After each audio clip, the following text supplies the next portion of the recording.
Hello दोस्तों, question number 2 है comparative statement. Question number 2 same वही करना है, सी और डी निकालना है। हमें बैलेंस शीट गिवन है। अब यहाँ पे देख लेते हैं सी का फॉर्मूला क्या होता है, B minus A current year minus previous year, और डी का फॉर्मूला क्या होता है, सी अपॉन ए इंटू 100 यानी absolute change upon previous year into 100।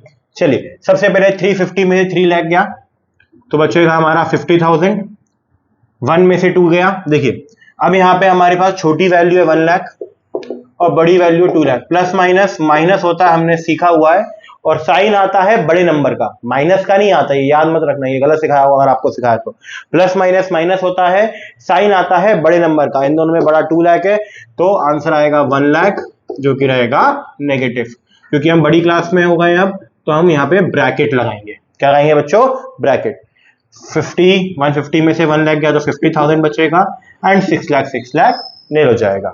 Again 4 में से 3 गया 1 लाख, 2 में से 3 गया नेगेटिव 1 लाख, और यहाँ पे आ गया हमारा नील।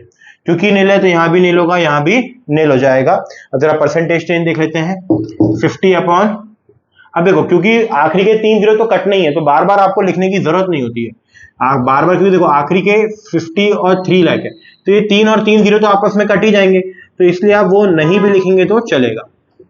ठीक है, कोई दिक्कत तो नहीं यहां तक सभी को। 50,000 अपॉन 3 लाख, तो 1 जीरो से 1 जीरो काटो, 5 6 30, 100 अपॉन 6। देखो मैं डिवाइड करके भी दिखाता हूं आप लोग को। 6 1 6, बचा कितना 4 0, फिर आया 6 36, बचा 4, पॉइंट लगा 0, एंड ये चलता रहेगा चलता रहेगा। तो इसका आंसर आएगा 16.66%। 1 अपॉन 2, देखो 1 लाख अपॉन 2 लाख, 0 0 कट गए, आंसर सीधे 50% आ गया आपका। क्योंकि परसेंटेज में एब्सोल्यूट चेंज आपका नेगेटिव था, तो यहाँ भी आप नेगेटिव लिखेंगे। नेगेटिव परसेंटेज नेगेटिव में नहीं आता, बस यहाँ लिख देते हैं, चेंज दिखा देते हैं कि लॉस हो रहा है। 50 अपॉन 1 लाख, अगेन ये भी आंसर आया 50%। 1 lakh upon 3 lakh, 1 upon 3 into 100, answer आ जाएगा आपका 33.33%। अब देखो आप बहुत बार करते जाओगे तो आपको अपने आप ही याद हो जाएगा ये। ठीक है, 1 अपॉन 3 अगेन 33.33%। आई होप आपको ये वीडियो समझ में आया होगा। Thank you for watching.